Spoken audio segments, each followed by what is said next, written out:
नमस्कार, आप देख रहे हैं घर तक न्यूज। मैं अभी रामनगर प्रखंड के मोही पंचायत के वार्ड नंबर 6 में उपस्थित हूं। जैसा कि मैं आपको बताऊं, आप जानते हैं कि मैं AK सिंह हमेशा ग्राउंड रिपोर्ट ही करता हूं। मुझे आज चंपारण की धरती का एक लाल से मुलाकात हुआ और पता लगा कि उनके पास कुछ कला है। उस कला को जानने के लिए और देखने के लिए जब मेरी टीम सुनी तो मैं उनके दरवाजे पे आया हूं और मैं उनसे मुखातिब कराता हूं कि आखिर वो क्या हैं और किस तरह के शख्स हैं जो थोड़ा बहुत अपने एक्टिंग के द्वारा लोगों को इम्प्रेस करते हैं। सबसे पहले तो आपका हमारे चैनल घर तक में बहुत बहुत स्वागत है। क्या नाम है आपका? नाम अमित सिंह बेदर्दी। सबसे पहले घर तक न्यूज़ देखने वाले तमाम दर्शकों के गोड़ से गोड़ लागत नहीं और मेरा नाम पड़ेगा अमित सिंह बेदर्दी। जी अमित जी, एक चीज़ बताइए कि आप इतने यंग हैं, इतने कम एज है और फिर भी आप एक्टिंग करते हैं। आपका आखिर सोच क्या है? आप क्या करना चाहते हैं? मेरा सोच है कि मैं खेसारी सर की तरह बड़ा आदमी बनूं और बड़ा नाम करूं। मतलब खेसारी जी को आप आइडियल मान रहे हैं, यही कहना जी चाहते हैं? तो एक हाँ। चीज़ बताइए, जब आप खेसारी जी को आइडियल मानते हैं और इतनी सारे एक्टिंग करते हैं, तो क्या आप उनकी आवाज़ का मिमिक्री भी कर सकते हैं? जी, उनका आवाज़ के मैं मिमिक्री भी करता हूं और प्लस उनके डांस भी करता हूं उनके जैसा और कोशिश करता हूं कि हमेशा उनके तरह बनने का। जी, मतलब ये है कि पूरे के पूरे खेसारी भैया के दीवाने हैं आप। जी। थोड़ा-सा उनकी आवाज़ में 2 शब्द बोलिए। माने अब ये हमार काम बाकी रह गल बा कि कुकुर कहाँ बोलता सियार कहाँ बोलता देह पे इतना काम कलोट बा। काजल ये बदन पे चपरासी के कपड़ा जरूर बा लेकिन ये दिल के राजा का रानी तू बारू रे। मन गा के मछरिया भगैबे का हरदम दिमाग तहर वही जगह रहेला। बहुत सुंदर। जैसा कि अमित जी अभी-अभी खेसारी जी की आवाज़ में मिमिक्री किए और मैं आपको बताऊं कि इनका जो एक्टिंग का वीडियो है, मैं उसको भी दिखाऊंगा अगर आप थोड़ा-सा पेशेंस रखते हैं। इनके साथ एक और पर्सनैलिटी है, मैं उनसे भी मिलवाता हूं और इनका क्या रोल है, ये कॉमेडी भी करते हैं और जो विलेन का रोल होता है विलेन का फ़िल्मों में, उस टाइप के ये एक्टर हैं। इनसे भी थोड़ा-सा हम मुलाकात करते हैं। क्या नाम है आपका? तो सबसे पहले हमारे घर तक न्यूज़ में स्वागत है। क्या नाम है आपका? जग्गू कुमार यादव। जग्गू जी। जग्गू दादा तो नहीं है? जी, वो भी नाम है फिल्म में। अच्छा, फ़िल्म में वो भी है। मतलब जैसे कि इनका नाम है, उसी तरह से इनका काम भी है। अच्छा जग्गू जी, एक चीज़ बताइए, कोई ऐसा वीडियो अगर आप लोग दोनों आदमी मिल के किए हैं, जिसमें आपका एक्टिंग हो? जी, बहुत ज़्यादा हम लोग करते हैं तो साथ में करते हैं, नहीं तो अच्छा, दोनों साथ में जी, करते हैं। तो आप कॉमेडी करते हैं कि विलेन का रूप करते हैं? हम दोनों कर लेते हैं। चलिए, हम दोनों का वीडियो आपको मिक्सिंग दिखाते हैं।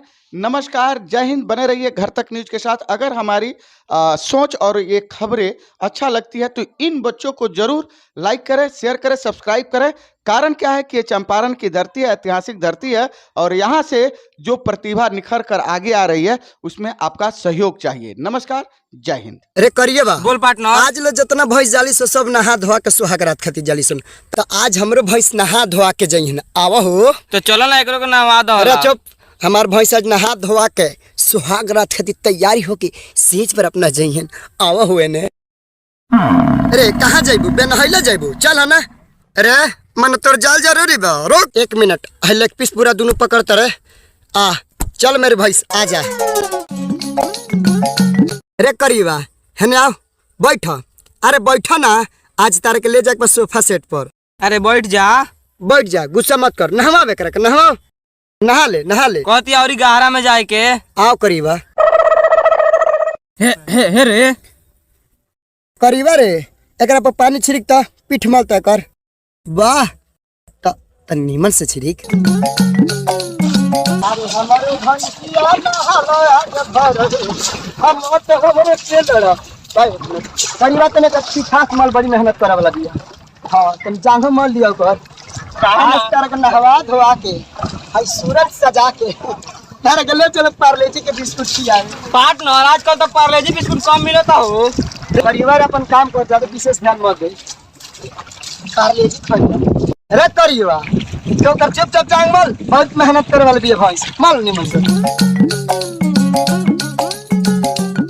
पार्टनर, फिर लवी लागे तब नु अच्छा लगी हो। एक तो यही करिए, बस सही बात कहत रहे फिर लगी लगा दे। अच्छा लगा पहले हमारा हो गई है। अरे पर देरिया पर किस जगह चल आओ घूम ले ना। तारा खातिर तो मेहनत करके नहा धोआ के पूजा कर रही है यही खातिर। हमार सुंदरी नच बना के सुंदरी आओ हरिया ना। खाली तरह सुहाग रह। अच्छा ला पार्टनर कौन देवता है कैला पूजवा हो? मैंने सब तरह से बताई जरूरी देखता नहीं, चल है ना। पार्टनर लेकिन इतना भैंस कम देखनी सब माई बन गइल वैसे, लेकिन कितना दिन से तो बाजी न रहल बिया। अरे करीबा तोरा चुपचाप नहीं खेल के हमार भैंस आज माई बन के रही बनबू नु। चलो आज इनका के माई बनाए। चलो है अच्छा ला चल हम देख लेते हैं तोरा में पावर बाकी इनका में ये अपना एथी पड़ल बे कि ते अपना एथी पड़ल बाड़े। चुपचाप रह भाई, हम थोड़ी माई बनाए। हमारे भैंस केहू लगे जाई अपना दीवाना के पास, अपना परवाना के पास आ दिल के फील के तुम तारे करत बहन आओ ना आ चल कर दे। चल तोरा चल बा लेकिन एगो साड़ी न खेली वाली घबरा गई, लेकिन सुहाग रात के कैसे तैयारी होई। अच्छा चल ना हो जा किन के मंगोइले वाली भेजा हम पेटिया के। चल ना काय खिसिया तू। चल पहली बार चल क्या काहे बालू लेकिन इतना दिन वाली ब्याह में माई नहीं बनले हमर भैंस। फर्स्ट तू माई बन जा, कम से कम खिलाओ दे तेरा पड़ो और लो लो मत कर के ना। पार्टनर से टेंशन मतलब करीबा देखिन का काज हम माई बनवा के छोड़वा। आओ आओ करीबा को तो गाना सुना दे। तू लगावे लू जबले बिस्टिक ले लाया राजिस्टिक जिला टॉप लागेलू ओ जिला टॉप लागेलू। चुप यह गाना सुनी हमर भैंस। ढेर गौनिया भइल बड़ा गा के सुना ना दो। हमार भैंस खेसारी वाला गाना सुनी, ऐसे कि खेसारी इनकर भगत रहल बड़े। एकर निमर से मुंह उठा ना तर के गाना सुना कि का छेड़खानी करता रे। है ना सुन ना सोच बना जा सुनबो। सोच ये राजा जाई बाजारे आ ले आई एगो कोको कोला। ओ राजा जाई बाजारे आ ले आई एगो कोको। नारे सुनी गाना करना था सुन ना सुनबो कर गाना फेमस हो गल बना वैसे। चल ना आई बाबरा हमर भैंस पागल आई बाप रे कहा था आई माई। अरे तो फिर रोए का लग रहा है? रे करीबा तोरा मालूम है यही दिन रतिया खातिर अपना भैंस के सुहाग रात मनवत जात रे मेरे माई। अच्छा टेंशन मत ले दूसर लिया लो। अरे चुप करीबा, जब तोरा मालूम रहले कि हमर भैंस भाग जाए तो काहे का। अरे जा देना यार एगो गल तो दूसरा का फेर आ जाई। एक मिनट रुक ना। जब तोरा मालूम रहले कि भाग जाए तो काहे खातिर मार ले खातिर भाग हमर भैंस। अरे हमर भैंस दादा। अरे माई ओ माई हमर भैंस का हो गई। अरे हमार लाखों रुपया के गाना साड़ी टिकुली सेनुर सब तू ले गई। अरे माई